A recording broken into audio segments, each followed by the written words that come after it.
Hey everybody, I'm Laura with Forever Bridal. I just want to welcome you guys all back. We are recording today because we're having some technical difficulties getting our Zoom to live stream to Facebook.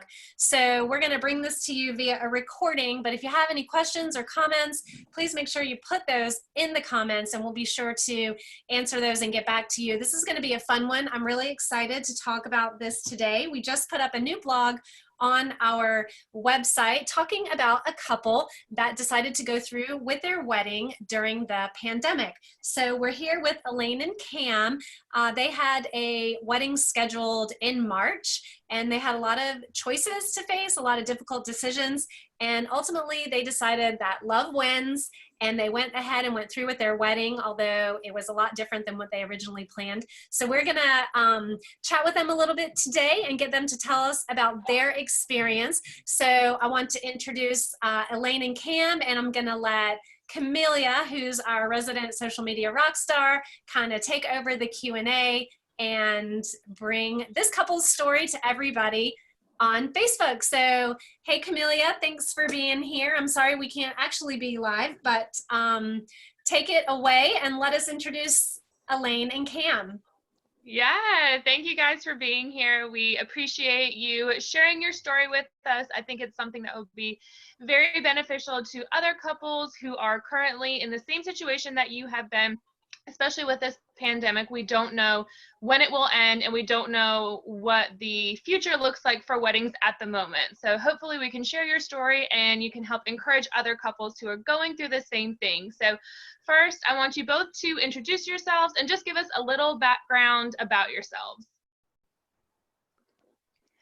My name is Elaine. I am from North Carolina. And I'm in my 30s, so. Hi, and I'm Cameron. Most people call me Cam, but I answer to either one. Also originally from North Carolina. I've lived in either North or South Carolina my whole life, either in the Raleigh area or down at the beach in the Wilmington area. But we have made our home now in Garner, right side out of Raleigh. Oh, we're neighbors. I live in Garner too. We'll hang out 6 feet apart this weekend. Yes. Parking lot party. Awesome. Yes, absolutely. Social distancing, safe distance away. But first, you guys have a very interesting background to your relationship. I feel like it is like the quintessential American couple. So give us a little bit about your background. How did your relationship start? Well, he stalked me for a while. No, our families are kind of knew each other even before we knew each other. We both have older siblings, like 7 to 12 years older than us, depending on which family. So, they already knew each other, and then we grew up. I played soccer with his sister. He was always on the baseball team, and I, like baseball players. Who doesn't? And then, we kind of he was just always there. I never looked at him more than anything other than a friend because it was never like brought to my attention. I knew him before I liked boys. So we did give it a little teeny run in high school and we were just better as friends. And then in college, we were just kind of going so quickly in our own direction that when we met up all those years ago, it wasn't the right time. Truly wasn't the right time. But then you reconnected a few years later, right? So tell us about how you reconnected. Yeah, well, it was about, I guess about 10 years later, because I guess, we were in college, 19, 20 years old, hung out for a little while. We left college, departed ways and, did our own thing for, 8 or 9, 10 years. And then we had both just gotten out of relationships, and I think I had seen Elaine on Snapchat of all places. I do not have anymore. Yes, as a single person, you get on all the social medias to get out there. And I knew just through the grapevine that she had been in Florida, but she had just moved back to the area. I had just moved downtown Raleigh and was doing my single downtown life, and was just looking for for friends to hang out with. you know, a comforting, familiar face. So, you know, was it a Zac Brown concert? Yeah. So I saw her. We were both at a Zac Brown concert. I guess this is now 3 years ago. And I tried to chase her down at the Zac Brown concert. I lost my party that I was with. I ended up having to like steal somebody's Uber to get home that night because I couldn't find her. At a Zac Brown concert, he thought he could wade through the thousands of people. Yeah. I mean, he was a newbie. He didn't know. Yeah. Yeah, exactly. It's like, But determined, you were very determined to find her. That's awesome. Yeah, yeah. So then, you know, a few weeks later, we met up at a bar in downtown Raleigh.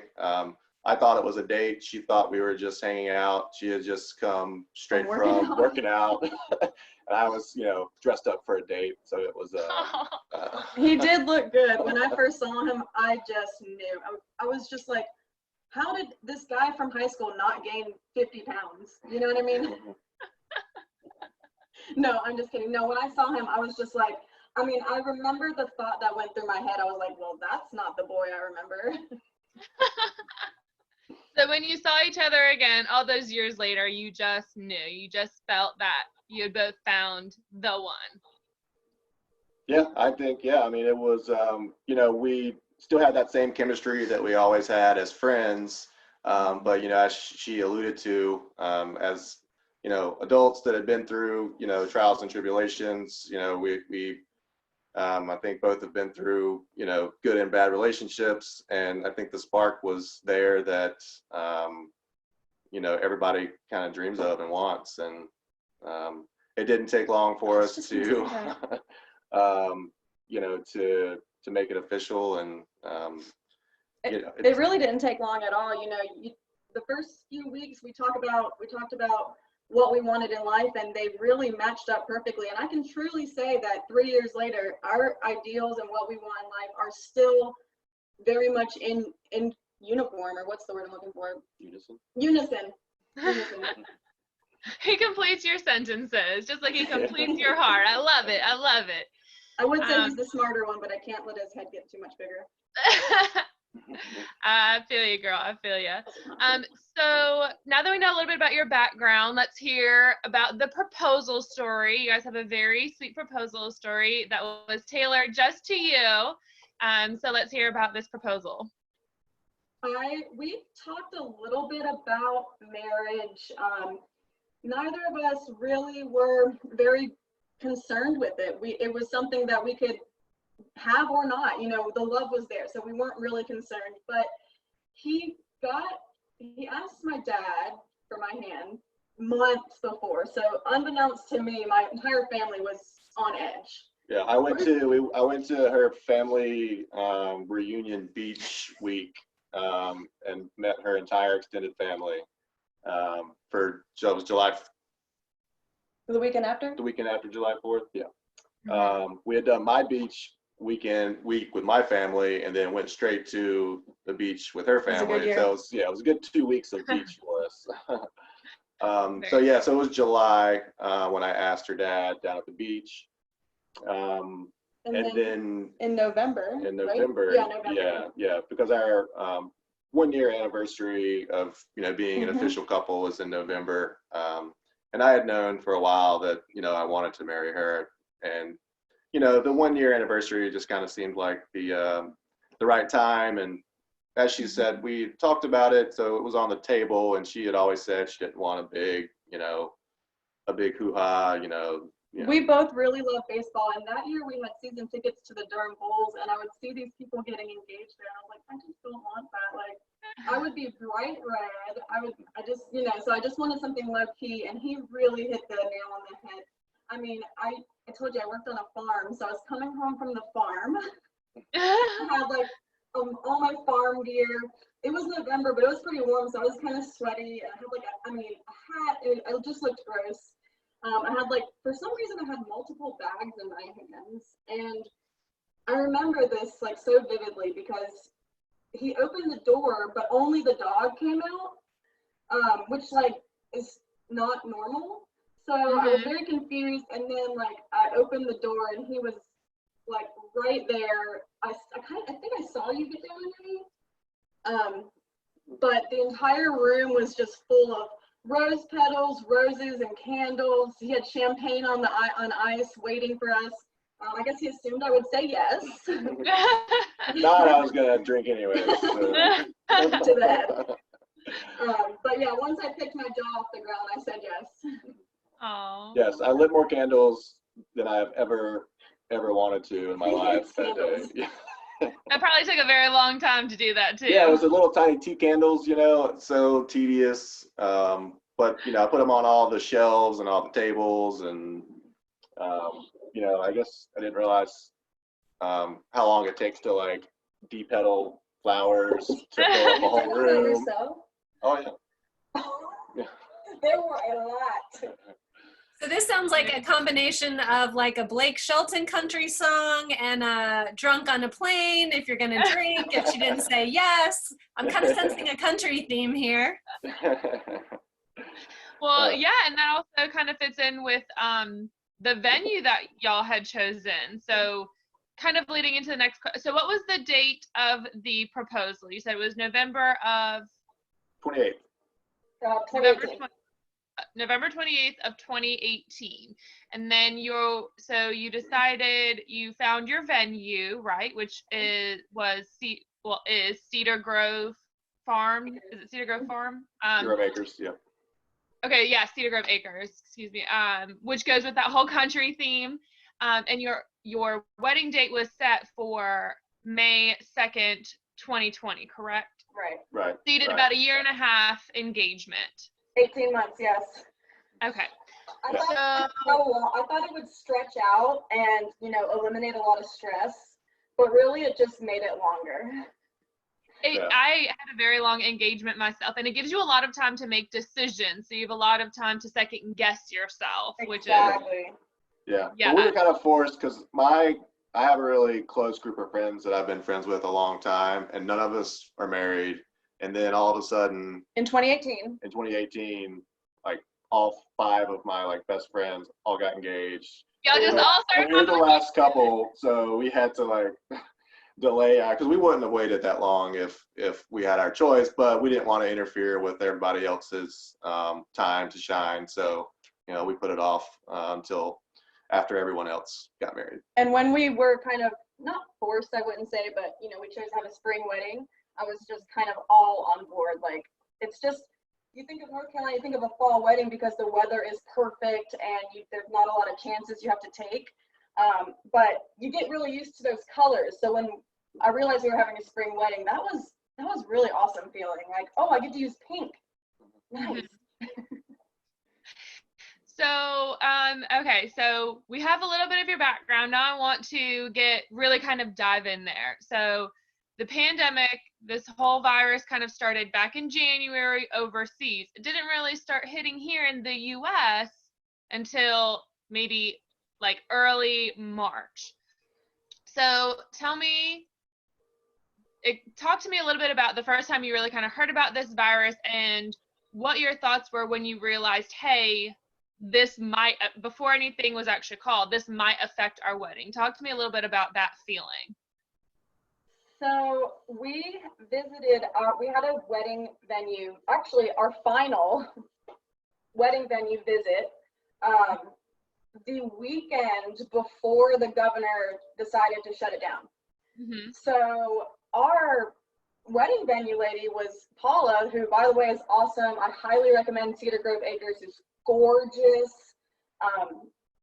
She was all about like, you know, it's fine, everything's gonna be fine. And so it really made me feel a lot better. I was like, perfect, we're gonna be fine, everything's gonna be fine. And literally within a week, she was like, psych, it's not fine. The governor just shut everything down. So we kind of did wait till the last minute that we could, because then everything was supposed to open back up by April 30th, which is 2 days before the wedding. So we were like, oh, we're gonna skate right in. Mm-hmm. That didn't happen.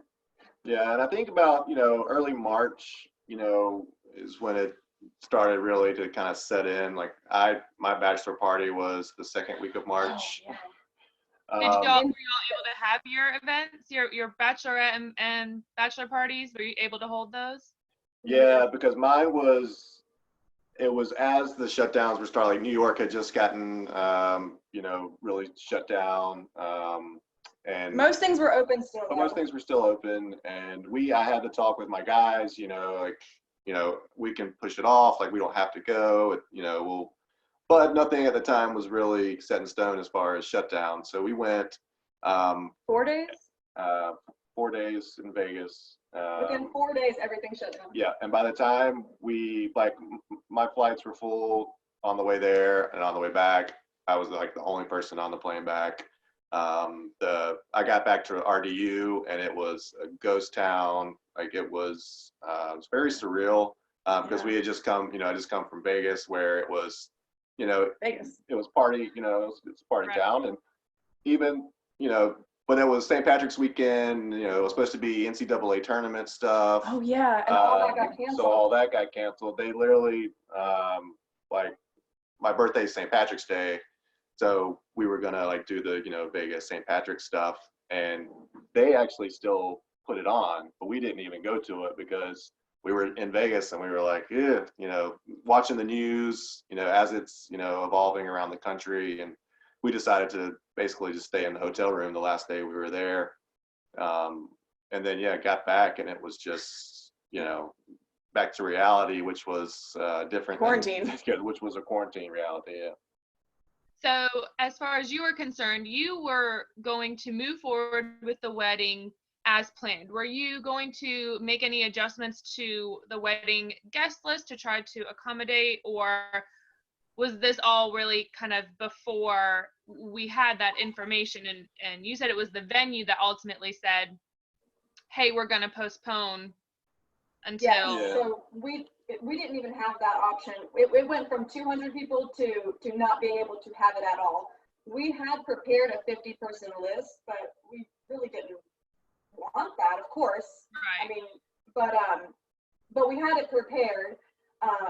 But our venue just went from 200 people to 10 people. So we didn't have that 50-person option. So it kind of was that was pretty easy, if you ask me, to be like, okay, what do we do now?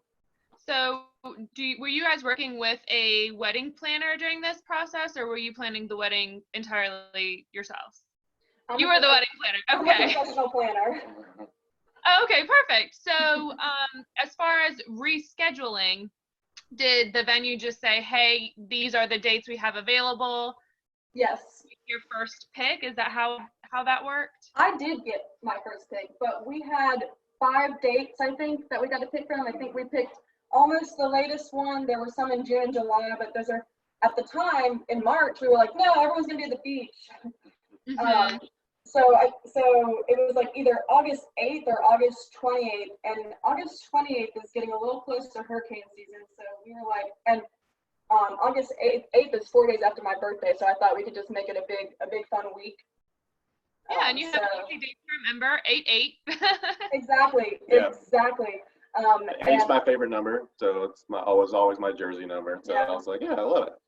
And then that way we could have the same venue, we could have the same people, but we ran into some other issues, like Camelia, being engaged for that long, I just wanted to be his wife. I just wanted our life to start, so we did decide to split out the ceremony and the reception. So the reception will still be on 8/8 with 200 people, we hope. If that's in phase 3, if not, we'll have to readjust, Right. The hard part is over. The hard readjusting is over. So talk to me, I want to get to know, what was your feeling when the venue owner called you and said, hey, we have to push your wedding? What were the first thoughts that were running through your head when you got that phone call? Well, it was an email. Or, okay, email. Just, do you remember like what your initial reaction was? Like, were you devastated? Were you angry? What were you feeling at that moment? It was expected. I know the first thing I did, I was sitting right here, got that email, and I went and told Cameron. I mean, I was like, I fathom making a decision of this magnitude without him. So the first thing I did was talk to Cameron, and we talked about it for a bit. Yeah. Well, she was pretty devastated. Oh yeah, definitely devastated. Sorry, yeah, I flew right over that. Yeah. She was not that calm about it. I heard a scream from the other room. Oh, I don't even remember that. Yeah, it was. I wouldn't. You probably blacked out. I mean, Yeah, I think she just saw red and black. Yeah, because that is not how I remember it. At your final walkthrough, like you were good to go with. We were.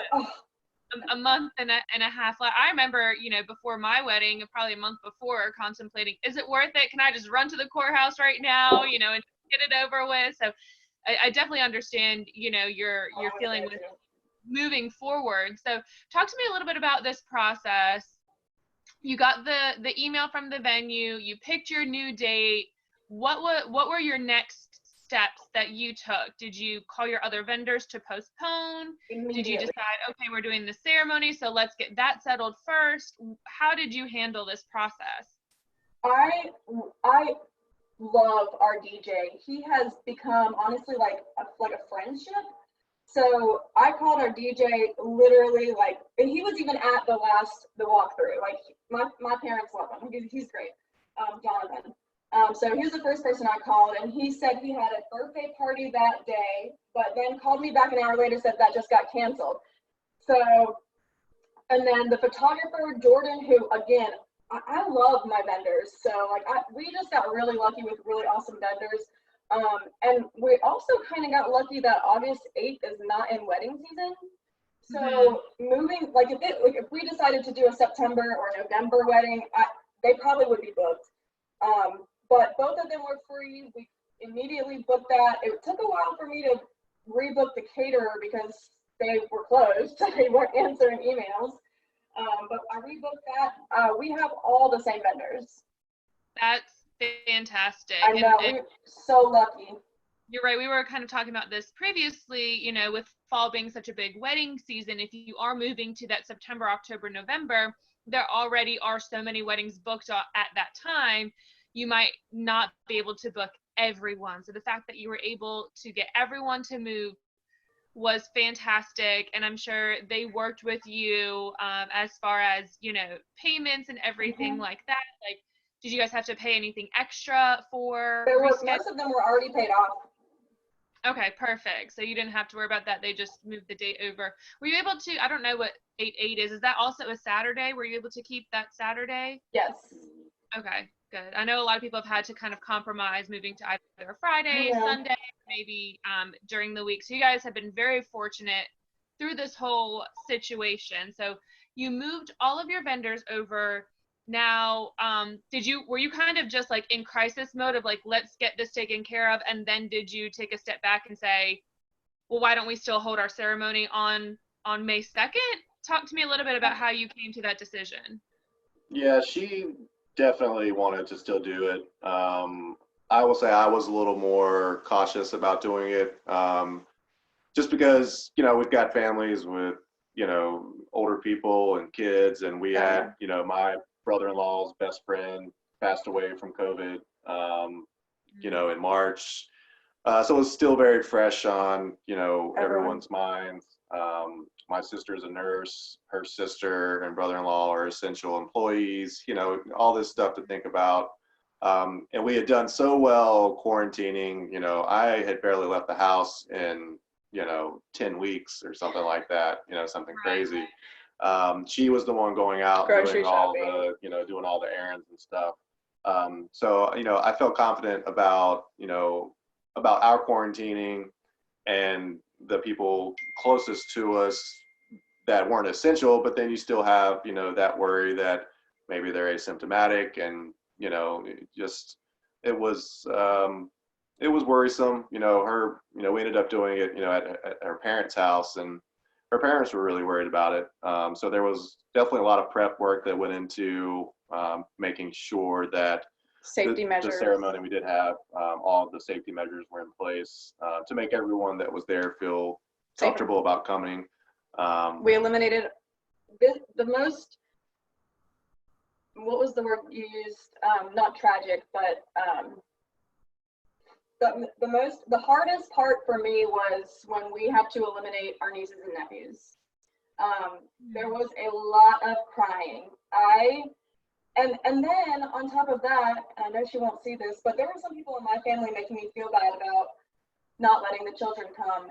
So a little bit of lack of, a little tiny bit. Now my family and his family are both very much supportive, so don't get me wrong.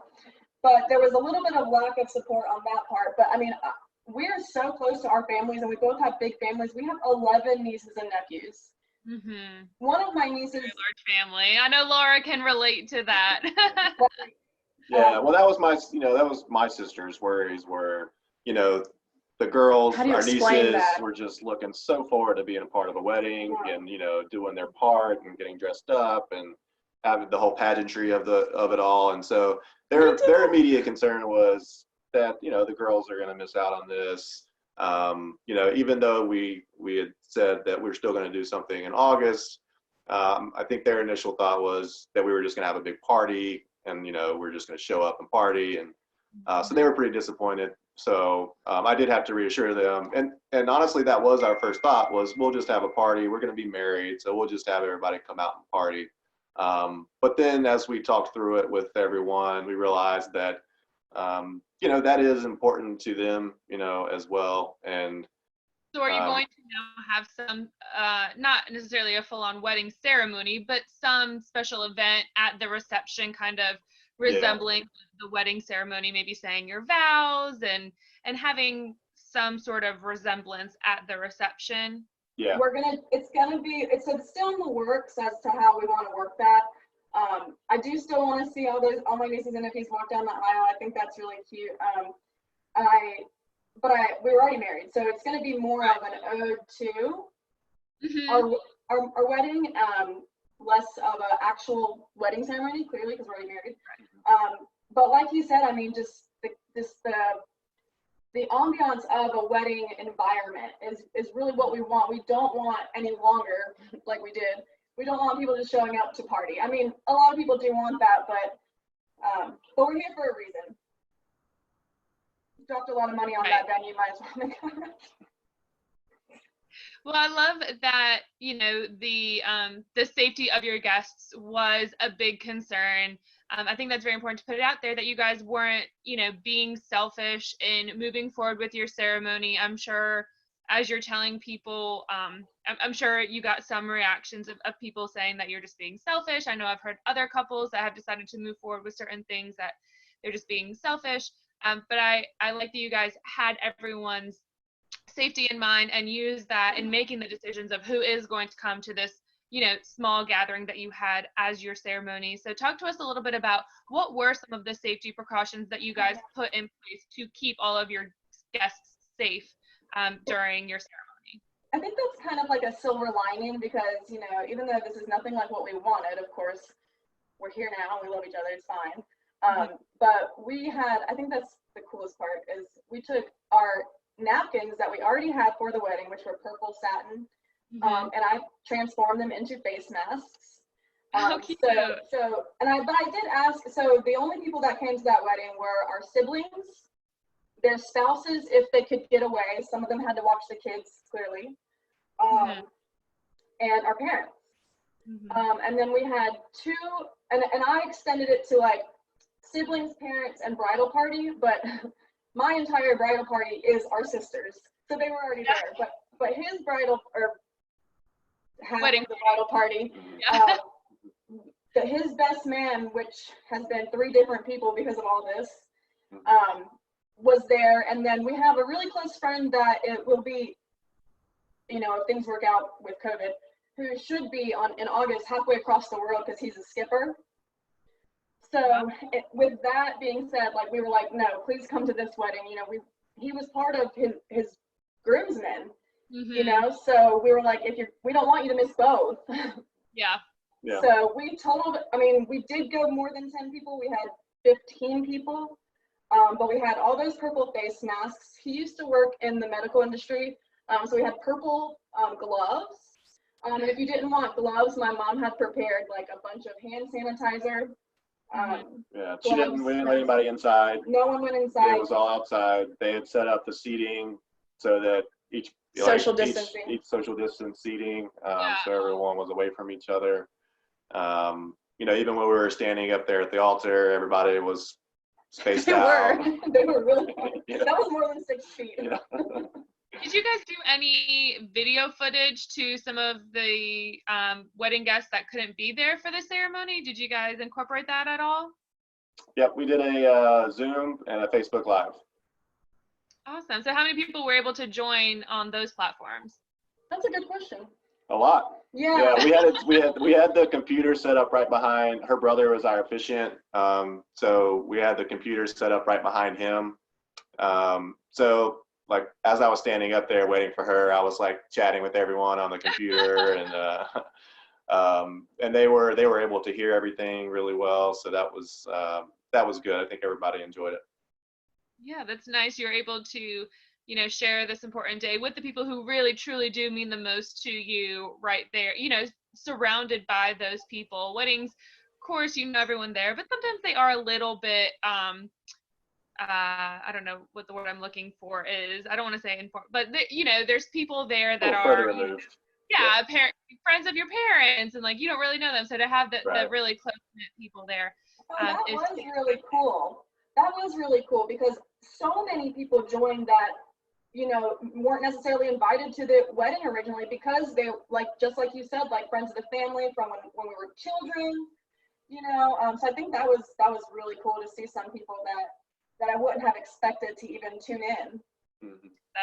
That's awesome. So now I want you to tell me a little bit about what the morning of your wedding was. First of all, how many days did you have between deciding, okay, let's do this informal ceremony in my mom's backyard to the actual wedding day? How much time did you have to plan this? 2 to 3 weeks, yeah. maybe. 2 to 3 weeks. Okay, so you've been completely, your emotions are all over the place. You've had to rearrange your wedding. You've kind of had to plan a second wedding right now. So it's the morning of. Tell me, what was going through your mind, and what did you do for your ceremony to make it like the actual wedding? You talked to me a little bit about some of the decor that you had incorporated in the morning of. What were your thoughts the morning of your wedding? We did wake up together. We did not separate until later. We couldn't. I left around noon. I think he went to his mom and I went to my mom's. He just went to eat to see her. I went to stay and get ready.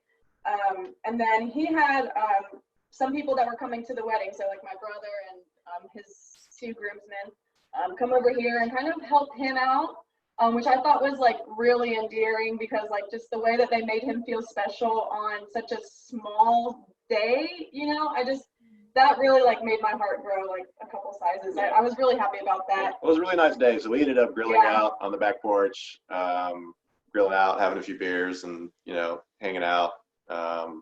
It was nice. And then I went to my mom's house and got ready. I accidentally so I was over there like 1 o'clock. The ceremony was sunset, so it wasn't until 7:30. But I kind of like lollygagged a little too long. Same. And like, I'm not even kidding. I was like putting on my thumbnail because the nail salons aren't open, so these are all press-ons. I was like putting on my thumbnail, and next thing I knew, I was walking down the aisle. Like I was like, "There's no time," and I was over there for like 7 hours.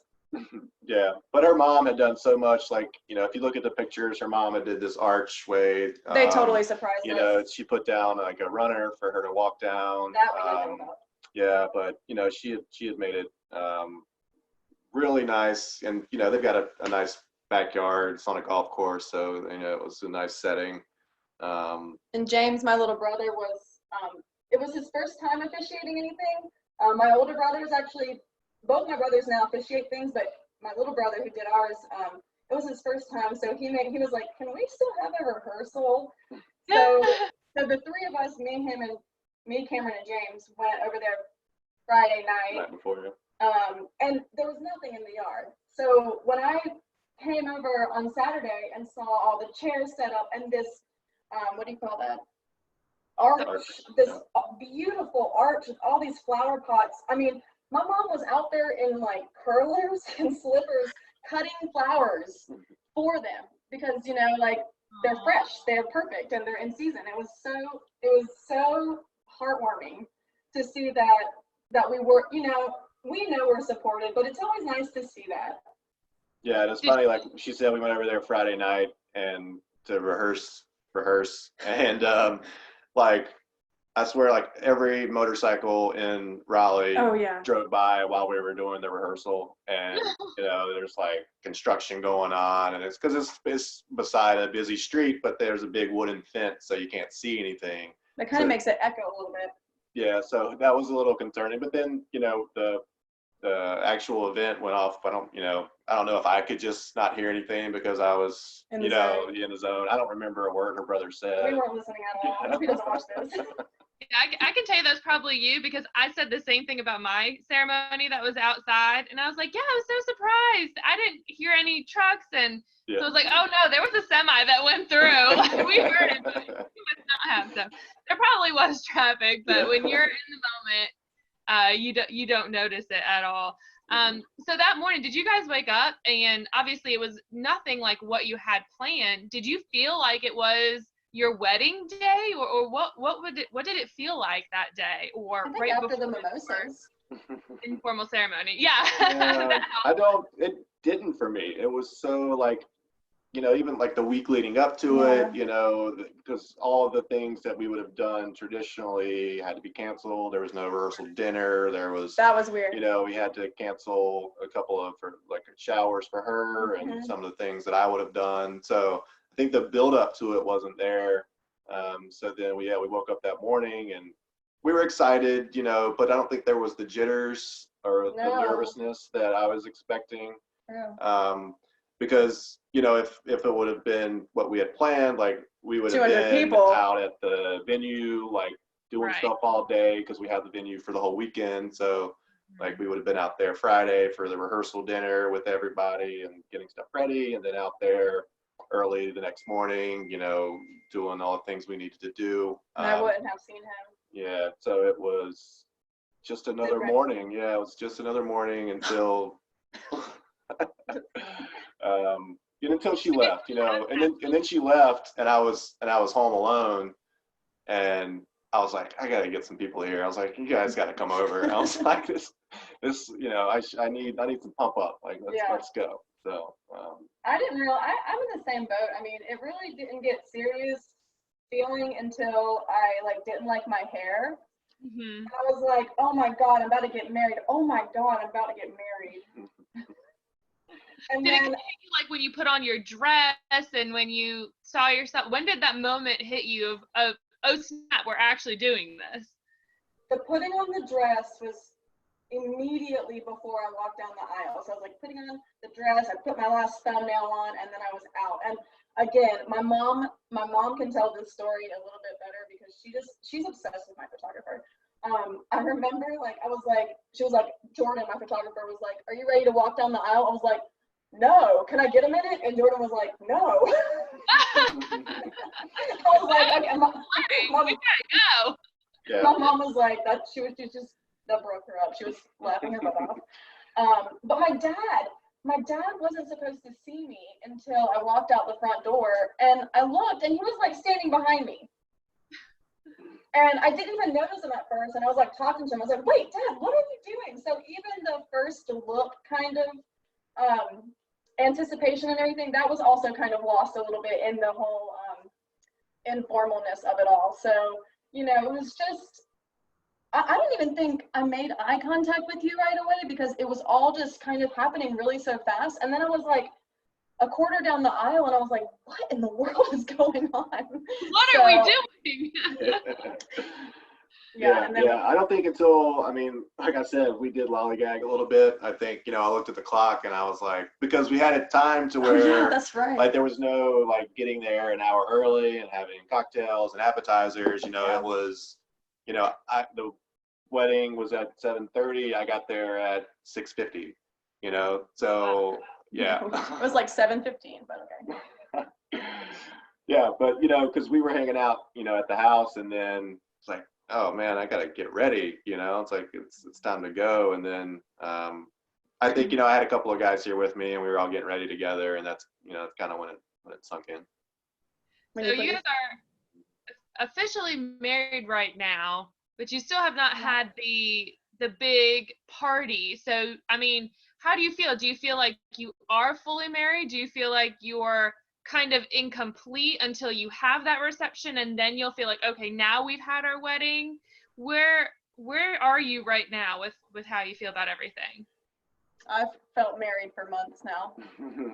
It feels real and complete. Definitely looking forward to being able to celebrate with everyone else, and even with the people that were there, because we couldn't really celebrate we didn't have any like after party with hugs. no hugs. It was just we did it and we left. Yeah, it was very short. Yeah.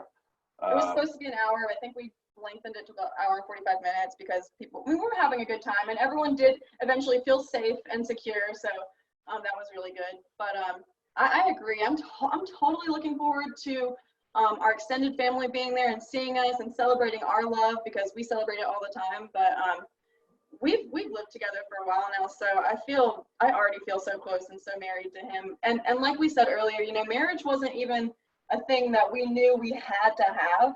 So by just getting married and being husband and wife, it hasn't really changed our relationship. But I'm also not sure if it's supposed to. I've never been married before, so. Yeah.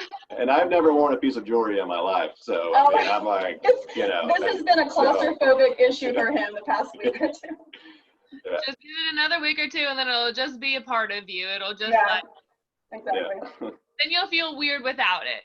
So thank you guys for sharing your story with us, and I hope that explaining and talking about your journey will help some other couples feel more confident in their decision, whether they decide to completely postpone or move forward with a small ceremony. But before we go, I do want to ask you two questions. One, do you have any not regrets, but is there anything that you wish you would have done differently? And what advice do you have for other couples who are in the same predicament that you have been in? So I will say, firstly, we understand how lucky we are with all of our vendors being available, and the way that everything has worked out with both weddings, the one that we have had and the one we will have. I'm in a bunch of weddings affected by COVID Facebook groups. So I understand that we are extremely blessed and lucky to be able to have what we have, because a lot of girls are not in that situation. People in other states like New York we're very lucky. So in that aspect, I do want to say, don't take away anything like, oh, it was a breeze or it will be a breeze, because this was one of the most stressful things of my life. So, but definitely all worth it. I don't have any regrets, but I will say about an hour before, so maybe this can kind of say when it really did start hitting, like an hour before I was getting ready, and I was very, I started getting nervous and get the nervous sweat, so I started drinking. And it's probably too much. So I would recommend not doing, I had half a bottle of champagne like an hour before the wedding, so. Gotcha. Okay. Yeah, and I won't say any regrets. That was one of my concerns, was after talking to my sisters, and that was something I was looking forward to, was being able to have the kids involved. Yes. So no regrets afterwards, but going into it, that is something that I strongly considered pushing the whole thing off. After talking to my sisters, even after we had decided that we were going to go forward with the small ceremony, I started questioning it again, after, Concerns. Yeah, because I didn't really have the conversation with them about what the August, wedding was going to be like. It was just like, all right, we're just going to have a party in August, we'll see you there. So I think that I would probably have given them more of a comfort knowing that everybody was still going to be able to participate in the next one. So that this one was about us wanting to get married, and the next one will be about sharing it with everyone. True. And to that note as well, like I thought keeping the face mask, gloves, hand sanitizer, all that, most of the stuff we did for 5-2 kind of kept it like a secret because I wanted to surprise everyone.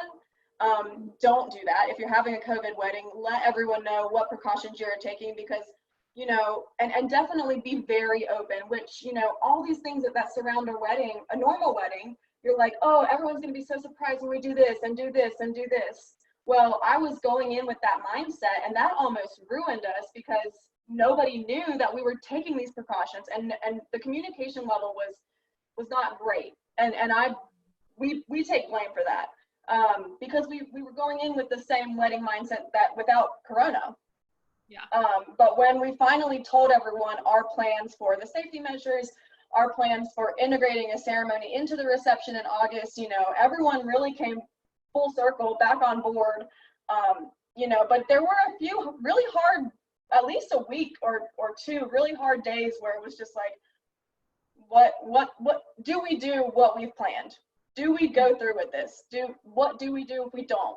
What do we do if we do? So it was, so that's definitely a piece of advice. If you're having a COVID wedding, be open. Be so open, it hurts. I can only imagine, you know, we have the saying all the time, you know, couples are spending the most amount of money they've ever spent in their lives planning an event that they've never planned before in their lives. And you are having to do it twice and navigate through a crisis that most of the professionals have never dealt with before either. I mean, Dom and Laura, the owners of Forever Bridal, have been in business for 25 years, and the wedding industry has not seen anything like this in the last 25 years. So I can only imagine the position that you've been in, but I think you both made the most out of your situation. You made the best decision you could at the time. And I mean, you're married, and that's all that matters. And you're still going to have that celebration come August 8th. So I'm very excited for you guys, and congratulations on getting married, navigating this crazy time, doing it together, not killing each other in quarantine. Yes. And I'm sure this has made your relationship a lot stronger too, navigating through this crisis. It's planning this wedding has been a nice distraction from the world pandemic, honestly. Yeah. And, you know, just thinking about moving forward, I think the hardest part for all of us right now, especially us, you know, with our wedding show business, of course, we couldn't have our show in March, and, you know, we're anticipating having the one in August, which I think is actually going to be on your new or second wedding date, is again, just thinking like, what's August going to look like? You know, I'm sure that thought has entered your mind as well. And so I'm sure there's still more, you know, decisions that you'll have to make in the coming months too. So that's got to be equally as challenging, but kudos to you guys for persevering, getting married, going through all that. And so thankful that your vendors were all able to reschedule. You're right, Elaine, that is a blessing, because I know a lot of other couples are really struggling with that, and maybe some could rebook, but you know, they have to find others to replace. So it's been really challenging for everybody. And you guys are just a beacon of hope that things can, you know, love does conquer all. So Camelia, did you have anything else you wanted to ask or add? There actually is one question that I forgot to ask you earlier. With moving your wedding from a springtime wedding to a late summer wedding, are there any changes that you're making to the look or feel, or, you know, flower choices, food choices, anything like that to coincide, or are you able to pretty much keep all your same colors and everything you've had planned? Well, our color scheme was light pinks and light purples, so it's still going to look really good in summer.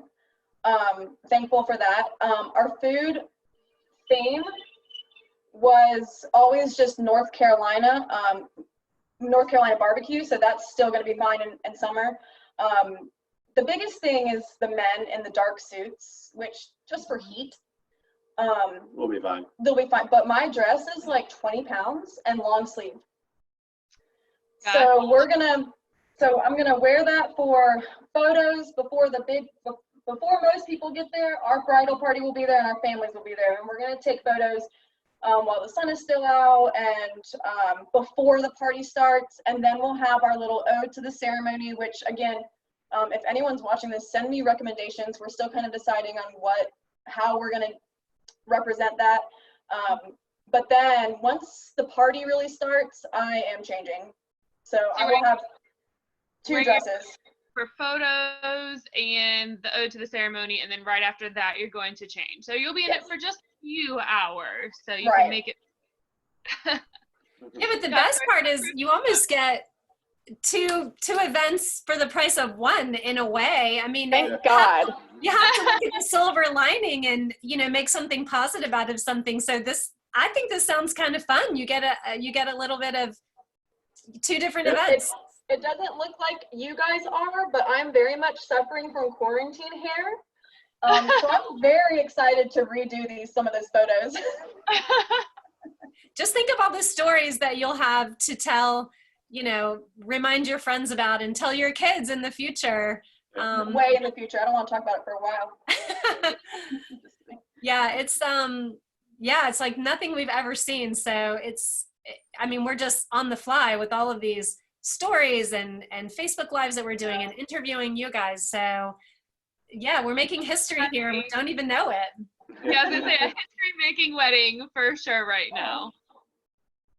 It changed our lives. Well, thank you guys. Yeah, thank you guys so much for chatting with us today, and apologize about not being able to live stream to Facebook, but I've recorded it here and we're going to post it up there and we'll let you guys know when it's live. You can share it with your friends as well. Cool. And hopefully we'll get a lot of brides who will hear your story and be inspired and help their planning go a little bit smoother. So thank you again for joining us. Thank you, Laura. Thank you, Camille. Thanks, guys. Thank you, guys. We'll see ya. Bye. Bye.